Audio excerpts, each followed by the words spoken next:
na dobera papa me da pe na lo to ya le Yesu bon come ma o ga me ka fo e me do reji me chobo kuna o e ya me blera si o me na to ya ji na klina o joko ame ka ta le victime la klina o le Yesu bon come e na wa pom papa akpe na bokuna o ko da Christo bon come amen.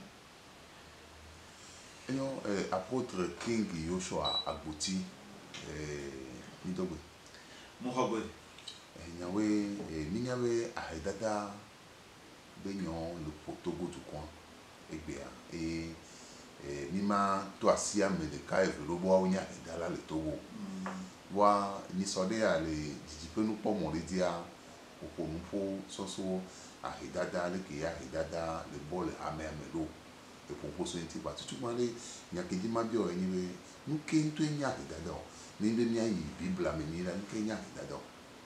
Ah, ok. Meta pena maude dabia mata. Bibla globala yewa bena. Globala nyen du kol ka churom. Le site de kemele nyen du kol sur la ta. Mon peuple périt faute de connaissance. Nyen du kol le churom. Elle avait site de mele du kol sur. Agregada maglo puide ko nyebena amade ke fon egbeya na de kemele si o amade ke gbesi agbe ponduwa enye do amade ke eviao plus suron de na ke no amesi amea la te no agbe ke de agbe ke no agbe ke zania me la me asi o me bia no wa madu ne ma da pone la ga dantia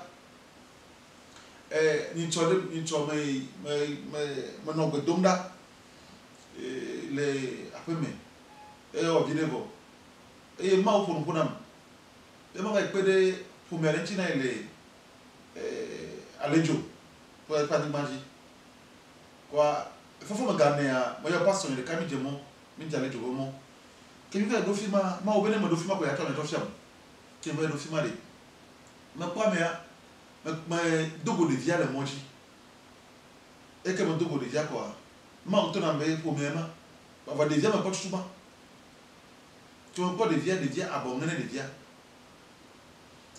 via me condio elle na school watch a peu me et toi coup et no haku mama il a bebe mama han tu ngale si o e be wona ewo abada kuma no wadu et de via wa o ka ta la la school fait timalio o cha peme e quoi pour maman pour maman est dagé na de kemele wusio nous sommes le ohiam ta ne ma na podo mu de puda ha dantia ko amemo to gbe ke o le no mama me ya o to ko amea est dagé nous que wa gbe ka zu do eduna ya pefu hafi ya ko de via oji mama elle a redada me d'accord enyo nyawe eponufo na mi sokuro ahedada nti va le ton asi ahedada le José Hamiami nuka tutuye le po apôtre nda pena maure nyamata aujourd'hui manon chakagire l'église est facteur de la pauvreté, je le dis ça dans le bois clairement ben amérique na fidèle segomea ne mpune pune parce que je ne le dis pas parce que je connais Dieu plus que les autres. Je ne le dis pas parce que je connais la Bible plus que les autres. Mais je le dis parce qu'il est temps de dire la vérité.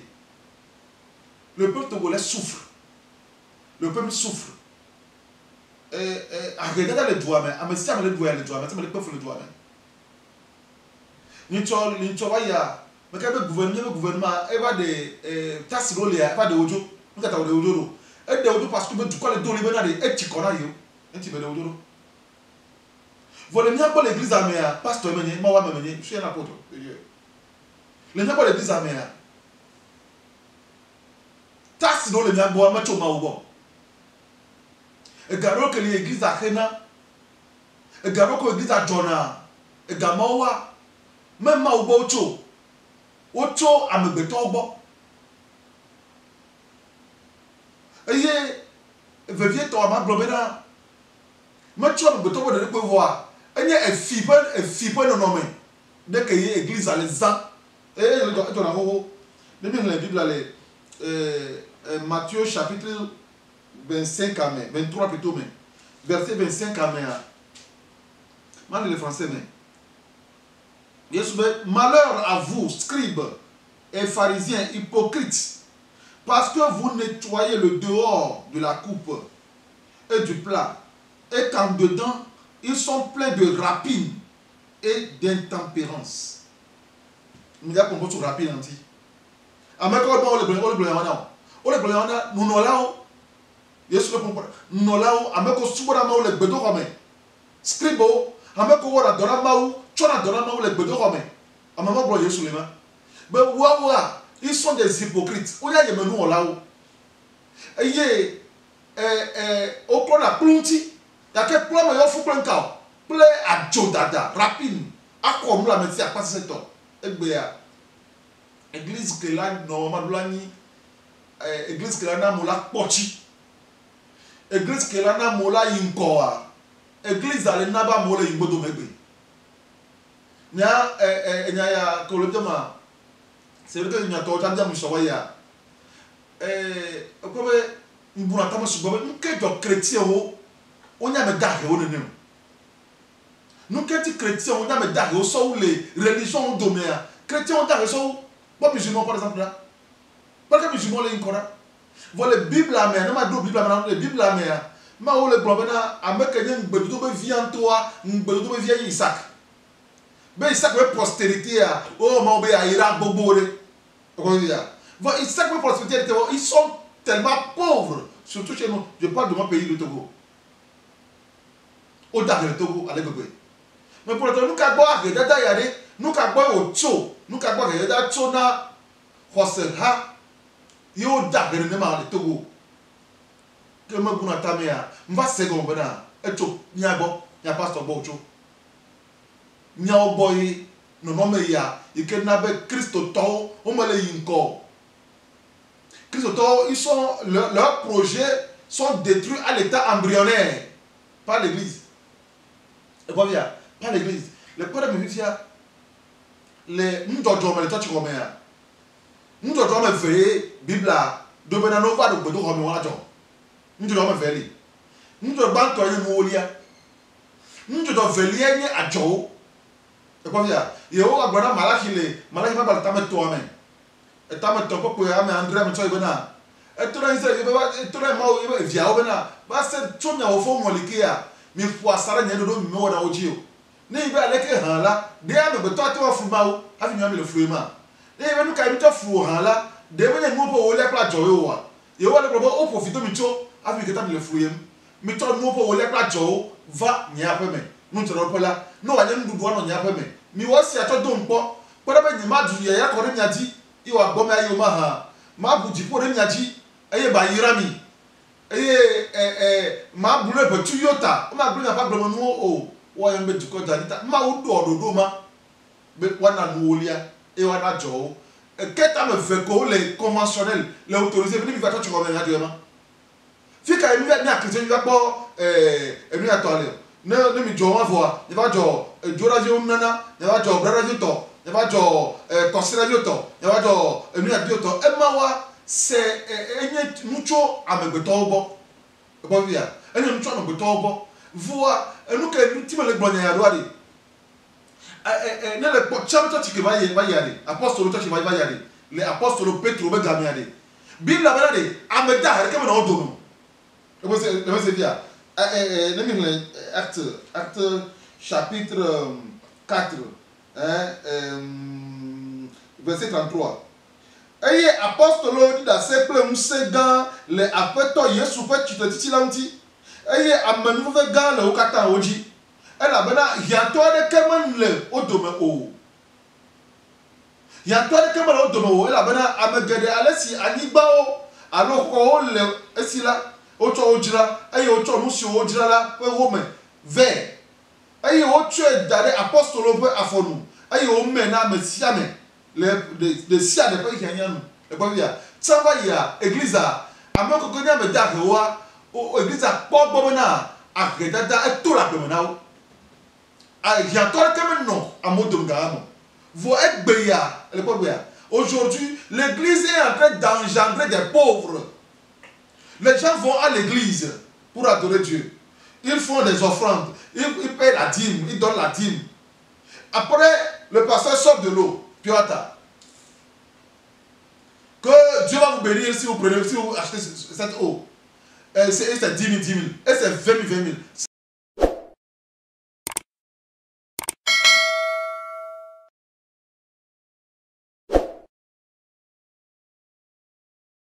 Ça, c'est du vol. Ça, c'est du vol. Parce que la puissance de Dieu, peut-être il va dire que la puissance de Dieu est dans l'eau. Oui. Je me rappelle bien dans la Bible, un ancien de Syrien là, un chef, un général syrien, était malade. Il avait la lèpre. Et sa servante, elle est israélite, lui a confié que s'il allait à Samarie, il y a un homme de Dieu là-bas qui pourra le guérir de sa maladie, de sa lèpre. Et ce monsieur est parti vers Élisée. Quand il est arrivé chez Élisée, Élisée lui a demandé d'aller se laver dans le Jourdain. Élisée s'est demandé, ne va il utiliser Jordan, toi si et que va l'utiliser Andrea, et que va l'utiliser Bentiko. Il y a bien ces demandé, que Bentiko a Élisée a dit, et ça y est, dans le et journaliste.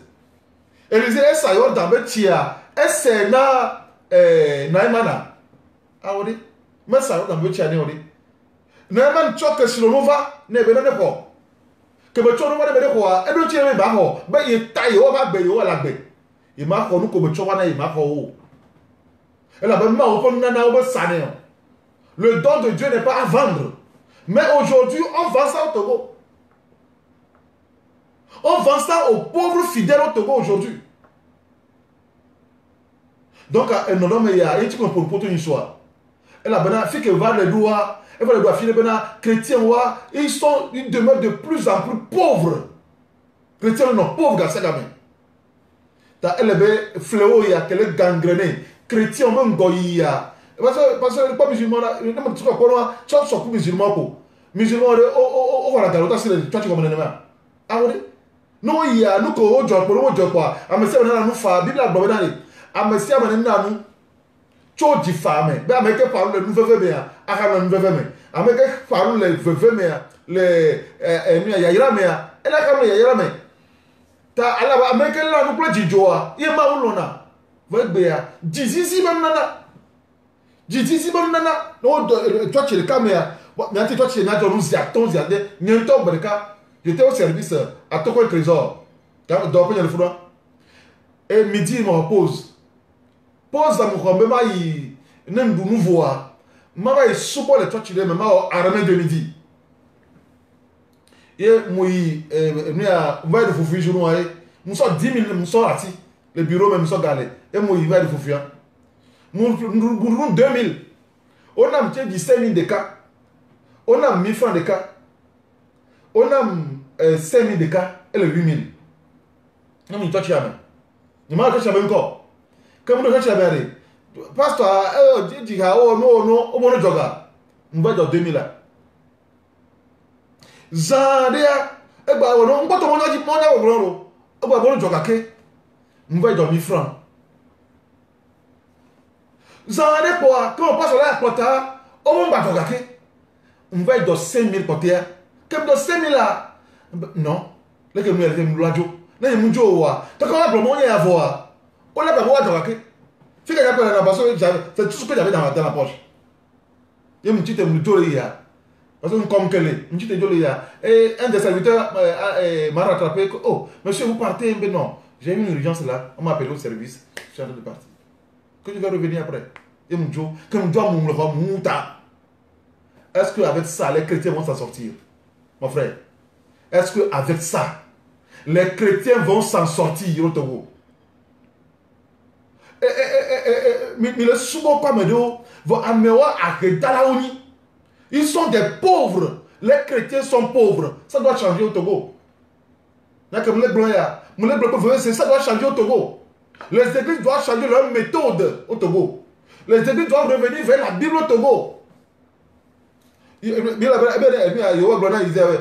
Mi va. Nyame chikowukata mi va tibo Isaïe 55. Nyame chikowukata mi va tibo. Nyame si aussi gamin leola mi va pleurer ne nyadu.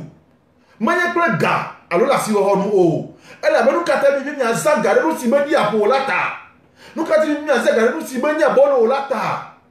Mi va ple 20. Manye ple ga o. Ko bien, pas moi le dollar de vivant.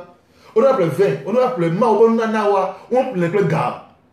Le prix à payer, c'est de venir. Venez. Venez aux eaux. Vous tous qui avez soif, venez aux eaux. Bon, venez aux eaux, vous tous qui avez soif. C'est le prix à payer. Le prix à payer, c'est venez. Maouya, maouto, maoula, maoula, objectif, bah, organisation, cavier, bah, donna, nous, nous, que bateau, bah, on a, on mais venez. Et bon, nanae, et me les sénats américains. Yes, ou à bon, on a, c'est naouya. Quoi, parce que bon, américain, nous, kataï, béa. Nous, tout ce que nous faisons, on monnaie ça dans l'église aujourd'hui. Non. Mais comme l'église a, elle n'a chrétien au daré. L'église a n'a chrétien au daré. Bon, sans l'église, va y a, Bible a bien dit. Arrêtez le con le roi Domo. Et bien l'église doit garder. Ma propre problème, si tu dois parler avec une langue de bois, et que l'église donne, ou que l'église donne le Togo. Gake église au journal le Togo et au gake un peu journal le Togo. Mais amener une église à l'aide de tout la réalité d'âme. C'est vrai qu'à me le fier de nous. On peut aussi garder, on m'a gardé mes serments. Et ben toi tu me as, what est problème au journaliste les fous les à quoi on me le nom, on me le quoi donner le quoi 500 milliards. Plaisir il y a un coup. Quoi 200 milliards. Non toi l'église peut faire ça. L'église d'hier avait fait ça. Pourquoi l'église d'aujourd'hui ne peut pas emboîter le pas des deux églises d'hier?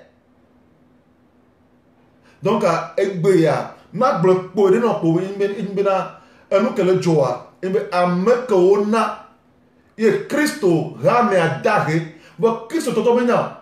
Au salaire, quelqu'un a 100 000. Au salaire, quelqu'un a 150 000. Et nous sommes à donner, nous sommes, une soirée. Et une notable, chef de notable, chef agnoré. Et ça, bon, maintenant, on va aller vite. Ben, il vient le don. Il comme un pasteur, le bon, il passe à boire. Pasteur, il a tout 150 000. Qu'est-ce que vous avez dit? Nous sommes des, on t'a pas débat blé. Qu'est-ce que vous avez dit? De la Chine. On va ça. Nous avons dit, nous sommes des blocs, des RSC, des RSC, et me plaît 150 000 assis, ça va. Pas sur le devient à distance. Mais devient pas à distance, devient pas de bois. Devient et bien, pour les gens, 150 millions. On te parle, nous sommes fort que vous à bloquer déjà. Car moi, que vous dites là, tu sors, plaît, et mort. Déjà, pour faire, elle est quoi? Et puis, mon soeur aussi, il y a un quoi? Votre église a, on va les si. Église a, on va les si.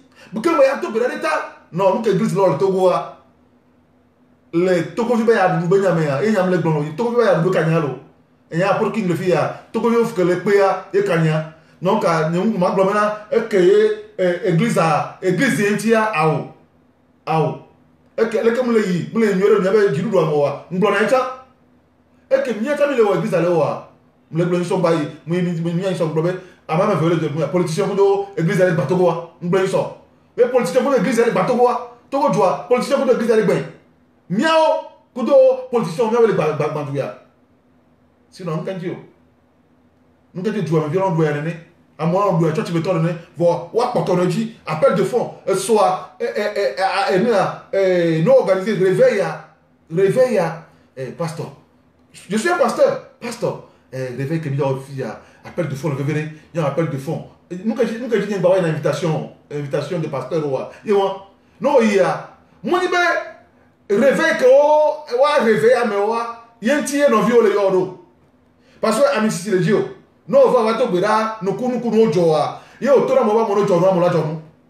donc yenti no fi wa yoro be tanoji keti be yoro nu jojo nti be yoro muni bana ou la réveil du quoi et à mola aou et bien t'as reçu le réveil 3 jours mais il doit pas gagner 3 jours mais non on n'adore pas Dieu avec arrière-pensée il est temps d'arrêter ça et tu me le donnes mais si amène me le yo diru no to cham le yo to mo to nya me me le yo diru no to ele be diru na tese ele be diru to ko diru na tese to chi ko me ben de on va nous dépasser de 4 par dimanche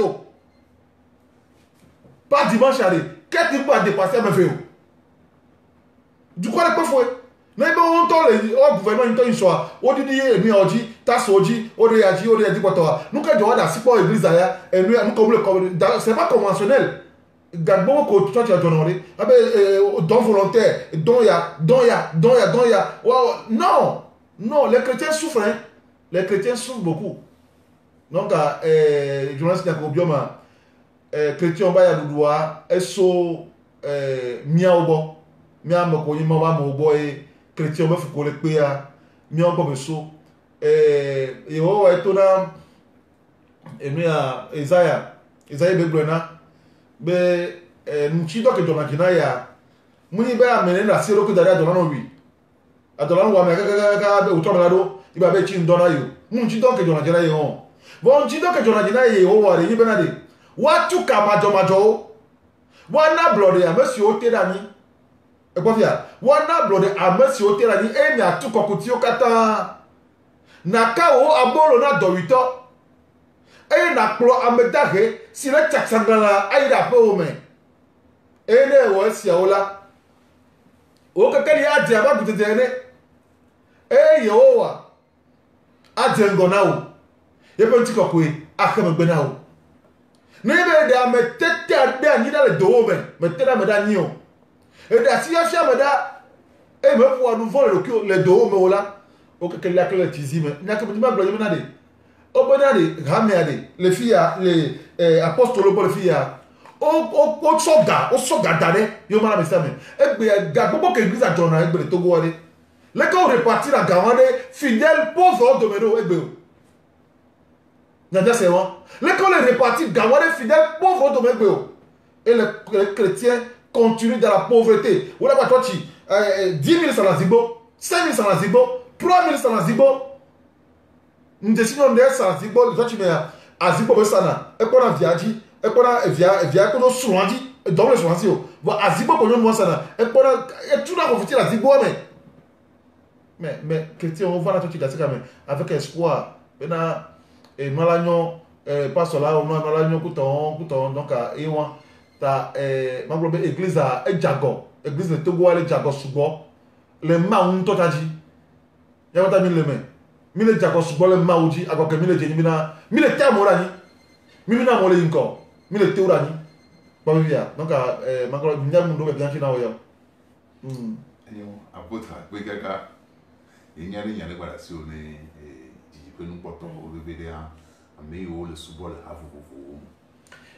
Bible a tourné bien et le Rome a toi banane tamu ya debuka me ya ndebo na me Paul yo la monsieur wa mama o plein de dia o le ncheja sikemi solanti e mi tenyaro kila chobo elle a bene ne me si o subo na pato Yesu Kristo akawo fo do yo subo na o twa ni ko nyo pe ya ranya o ble a monsieur mo souvent ne ke ola pe jiwo et quoi chrétien wa fiko le naif lea inibe o ina o le di nunyo jo ole va ameke ye bo ibe aji nunyo le bo amea ye be tamea ya le di profit ele di gaye o mo souvent le ko furu meye o le arnaque o le won o pa via o le arnaque o le fi o le won le ko na wa yin ko wa o le yin gbodo me chrétien le yin gbodo me elle est fou. Bon, via. Isaac Bedji me via. Isaac Bedji me via. On les ingotome. On les inco. On les ingotome. Voir avec comme bien pour pasteur. Pasteur, il plaît. Lui, il plaît avion. Est-ce que Ramé vient nous le télé non entendre néa? N'a bien c'est vrai. Mais que nous le disons pasteur sur les de les radios dit. Nous on a éleke. Est-ce que rame vieux tande et nous le nona on est à woto te le poa ko dia wa vieux sont de tout en fait wa on décide chrétien souvent chrétien de d'autres églises on va na boni parce que on va na boni je connais c'est que nous que mis le poa dans lolo donc il va falloir que chrétien wa on est prendre conscience le Togo chrétien togolais on est prendre conscience nous on a dit même toi tu comprends dit un nous jojo mba wa me fait un nous jojo mba wa me fait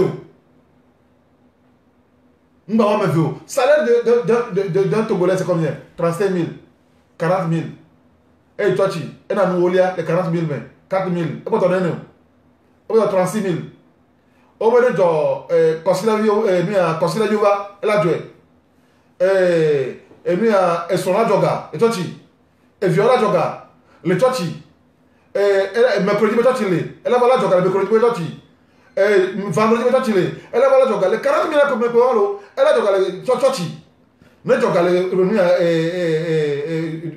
vendredi à samedi wada pena maou elle a joué dimanche elle va 4 semaines les 40 000 la main les 40 000 la main donc à église on est dans six ports les kémile wo les mia quelqu'un il y a quelqu'un kancha comme ça mais tout comme le doyen tout le peu fou un nous doit faire même pas voir avec eux et tiens me lancer appel na y a pas jiru dans toi me lancer appel mais na ne jara ba bele un moi non dans tête go nous que conventionnel là nous doit voler ma pour bosso souvent après nous doit voler que water na le toi comme faire va que le VVD et bedo comme nous doit offrande kudo dima elevevede pour bosso dima ti va yinso ame comme c'est comme wa no i so dimanche soir be vidéo que moi wala pom de dima comme le funu be dima mo do be gbe wane no i funu wala c'est nka wala c'est comme no c'est comme wa ti troyom fa be o ti bia c'est dima comme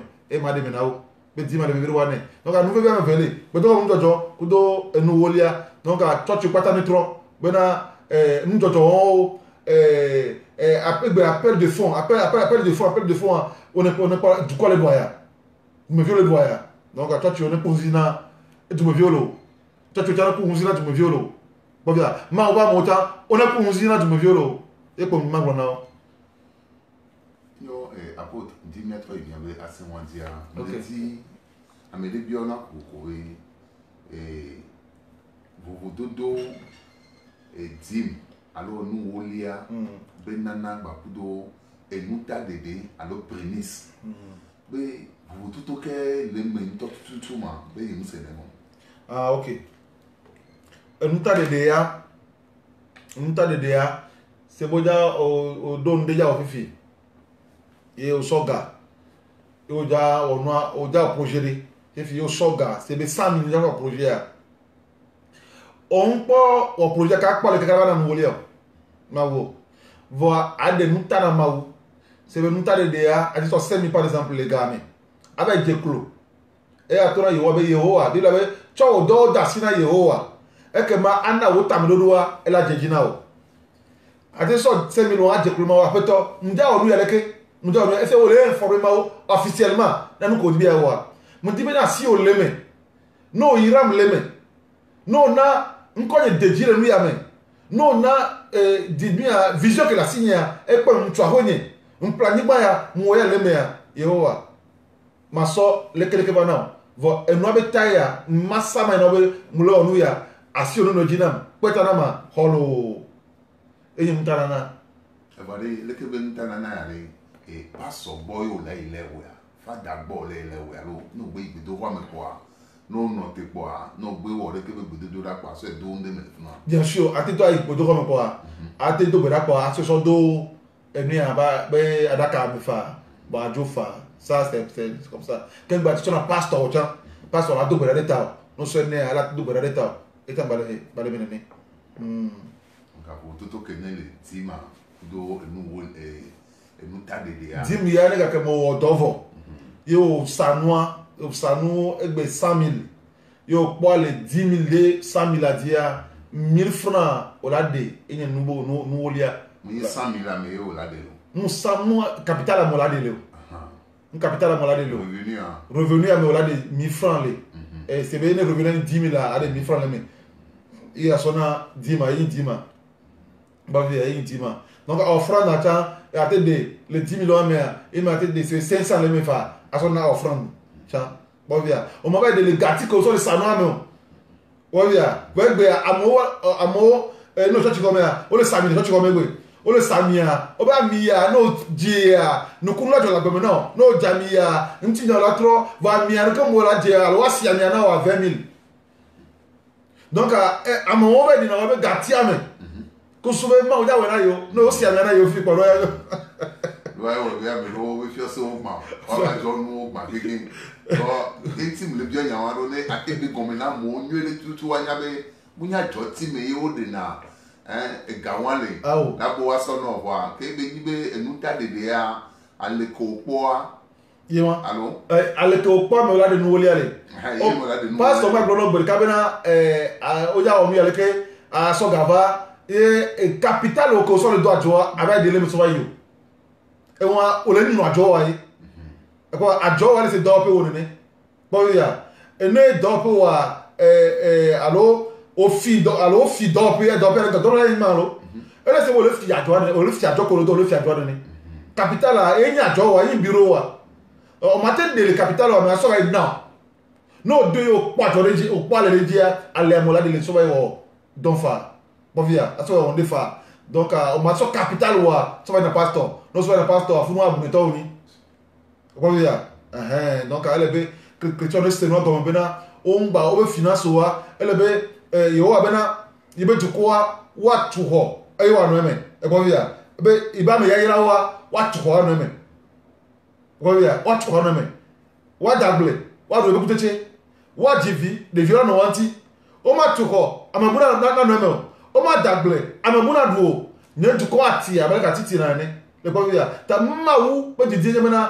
wo na tu ho no ho me e di da glo me na ntu ba anima ya ji o di america ke ya me ye amea ekwa pe alofa de ka ye diole sisa gake multiple amedipo multiple kavi fi ke wa di no tete o me ka trape wa ba mama efu gege no wi efu ko o di efu ke gbele no mbia enu wa mama e la bana e va le gbakra ya me o di le gbakra ya me il est dans le vide e ko ya e ben ko a ire viviti be ela ma no référence de ko be iba pe ya ko fi ke ku insode iba pe ya lo me le si la ni ma ya dio be amama o di le gbakra ya me e ben ko ire viviti me ame ke ko ajo ha le ke ya mo wa e to no amato ame ke ko ji yo va ke ya mo wa e to no amato ntumato e gba wi ya ta ne ai va gbeme ya enu la nyunu la gbeme ma o mo be ndo be pe be ame ne va gbeme ya no va do ya le ke ya mo awo ma mo do be pe na no sino mma wa ke bo wa de mboa ela ke da si ore de mboa ne ma ba wa tikutete de me awo tepe bo de me na wa vola bo ame e ko via ma o enya ba ame to jera le si ta atilo fima onye do gbe chile fima wa nuchi ma o ya be ken boye wa na bo ame ya iru o chira bo ame iru o ndu bo ame ha na bo ame do jera le be to si ta egbe ya ele be eglise ha ne po gbo be da amegbeto amekolonya ameda ko le church amea o ne po abo o ngba no sector mi kwa me o ne po abo e ko via o ne po abo farisito yesu gbe na farisito e be farisien alapato be on na il s'occupe de la dîme de la maître du cumin et ils oublient ce qui est plus important dans la loi, la justice et la miséricorde. Donc nous comme on avait vu na mo gbe ya alors toi tu veux ya ega awo vo amegbeto le joge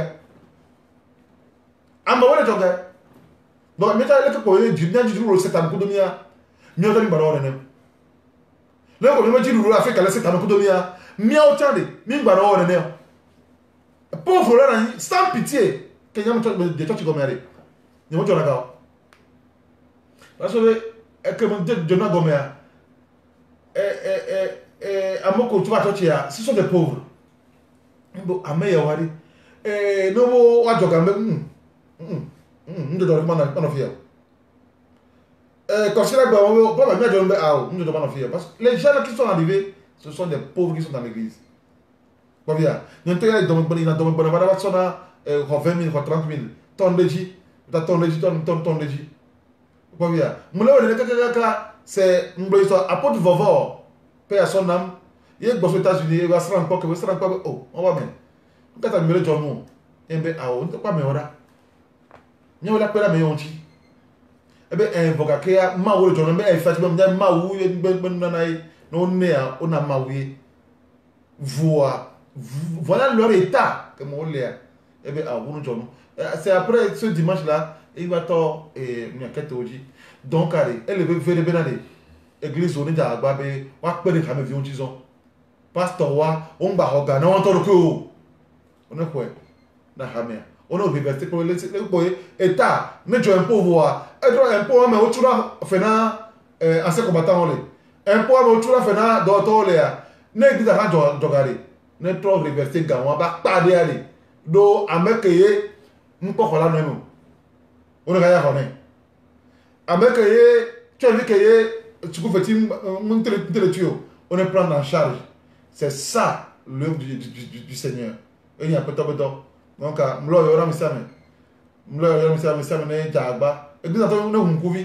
je suis Yesu mu yoni adare o les filles bi la bena amedare comme l'église amele filles bo joga e o mara me siame be amedare comme mara odomo egbe chrétien wa amedare wa ils sont à 90%.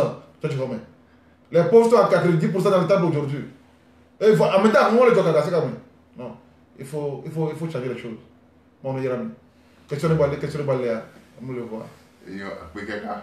D'accord. Après ton yérami. Putain Irami. Eh, bah Irami c'est notre Seigneur. Yesu est plombena. Ben à monsieur Seigneur siao. Et o odila. Ya chowa do mtunyanu. Si tu veux qu'on ait pégilanti. Si jana tordona ya okuna. E wanya ti le komate munao. Ka meke Seigneur nyanya siao mo wo odiola. Mathieu do mtumanyanu si tu veux qu'on ait keji. Chija aya opo todo oba nyesile komate kwa mu e ba nje di blo ta enya yo ketua ndo barabe corps de Christ à ne prendre en compte ne akedada ne to le Christ todo me be no ya sigame be ya no kwa amoko fa sigame me ka onyo aha moko fa sigame ka sigame les percer les noms mais nya et donc et c'est bien aussi qu'ils avancent comme ça. Mais pourquoi les chrétiens ont avancé de nous? Les musulmans ont avancé. Pourquoi les chrétiens ont avancé de nous? Pourquoi bien? On va dire que vous voyez à on va dire que vous à à mon ordre. Et donc c'est le travail qui paye. Chrétiens ont ordre. Chrétiens ont entreprise. Chrétiens ont créé entreprise. Chrétiens ont entrepreneur. On a ordre. Et donc on a fait la main. L'eau. On a eu la mission. Amen.